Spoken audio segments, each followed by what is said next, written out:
బాహుబలిని కొట్టే సినిమా తీయాలని పట్టుదలతో ఉంది కోలీవుడ్. సీనియర్ దర్శకుడు సుందర్ సి ఈ ప్రయత్నంలోనే సంఘమిత్ర అనే సినిమాకు శ్రీకారం చుట్టిన సంగతి తెలిసిందే. 2 ఏళ్లుగా ఈ ప్రాజెక్టు మీద పనిచేస్తున్న సుందర్ రెగ్యులర్ షూటింగ్ కు రంగం సిద్ధం చేశాడు.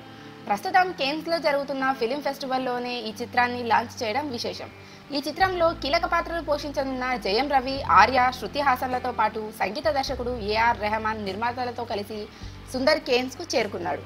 సంఘమిత్ర టీం అక్కడ సందడి చేయడానికి ముందు ఈ సినిమాకు సంబంధించి కాన్సెప్ట్ ఆర్ట్ పేరుతో ఒక పోస్టర్ రిలీజ్ చేసింది చిత్ర నిర్మాణ సంస్థ టెండ్రాల్ ఫిల్మ్స్. అది చూస్తే సంఘమిత్ర బాహుబలి బాటలోనే సాగుతుందని, రాజమౌళి సినిమాకు దీటుగానే ఉంటుందని అర్థమవుతోంది. భారీ ఓడలు ఒకదాని వెంట ఒకటి సముద్రంలో భయానక వాతావరణం మధ్య ప్రయాణిస్తూ ఉంటే అందులో ఒక ఓడపై ఓ యోధుడు నిలబడి ఉన్నాడు. బహుశా ఆ యోధుడు జయం రవినే కావచ్చేమో. ఈ సెటప్ అది చూస్తే సంఘమిత్రలో భారీతనానికి ఢోకా ఏమీ ఉండదని, బాహుబలిలాగా విజువల్ వండర్ అయ్యేందుకు ఆస్కారాలు లేకపోలేదని అనిపిస్తోంది.